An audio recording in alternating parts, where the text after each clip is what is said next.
ফুটপাতের মধ্যে ছোট লোকের মতো আমি পার্টিতে বসে খাবার খাবো? সুমনা, মেয়ে কি বললা? কেন কানে যায় নাই? যা শুনছো সেটাই বলছি। ও মা, তুমি যদি ওই পাটিনতে বইয়ে না খাইতে পারো, আমার ঘরে একটা চেয়ার আছে, অবশ্য পাওটা একটু ভাঙ্গা, তুমি বইসা খাইতে পারবা, অসুবিধা হইব না। চেয়ারটা আইনা দেই। ভাঙা চেয়ারে বসে সুমনা খাবার খাবে? অসম্ভব। ছি ছি, এসব কি রান্না করছে? এর থেকে তো আমার বাসার কাজের বুয়ারা ভালো রান্না করে খায়। মাকে এভাবে অপমান না করলে হয় না? এটা কোনো রান্না হইলো?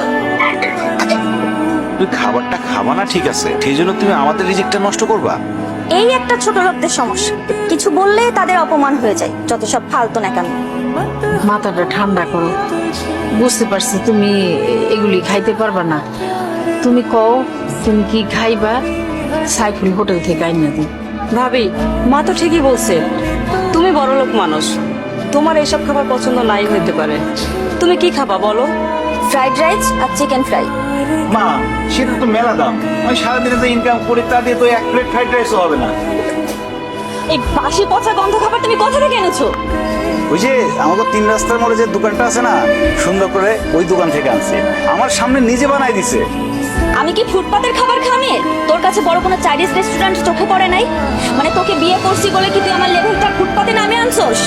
বউ, তুমি তো জানো আমি একজন গরিব সবজির দোকানদার, সবজি বিক্রি করে যা ইনকাম করি তা তো বড় রেস্টুরেন্ট থেকে খাবার কেনার মতো সামর্থ্য আমার নাই।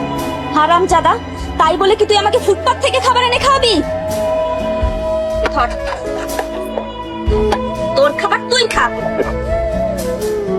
তুই এরকম কষ্ট করে আর কতদিন পার করবি? তোর তো বউ সম্মানও দেন, আর যা মনে হইতেছে বউরে দেখে মনে হয় না বউ সংসার করে, মনে হয় তোর তালা দিয়ে নিতে চাই।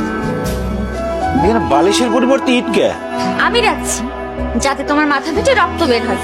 মানে তুমি আমরা খুন করতে চাও? হ্যাঁ করতে চাই, প্রয়োজন পড়লে তাই করব। আমার ডিভোর্স চাইতে। বউ, ডিভোর্স ছাড়া তুমি যা চাইবা তাই পাবা। প্রয়োজনে আমি প্রতিদিন অনেক বেশি পরিশ্রম করে তোমার জন্য চাইনিজ থেকে খাবার নিয়ে আসবো, ভালো ভালো খাবার নিয়ে আসবো। আমার না কোনো খাবার চাই না, আমার না তোমার থেকে ডিভোর্স চাই, কারণ তোমার মতো সবজি আলার সাথে না আমার চাই না। কি হলো, এরকম বজ্রপাত হয়ে যাওয়া মানুষের মতো চুপচাপ বসে আছো কেন? কি বলছি কানে যায় নাই? জি, গেছে।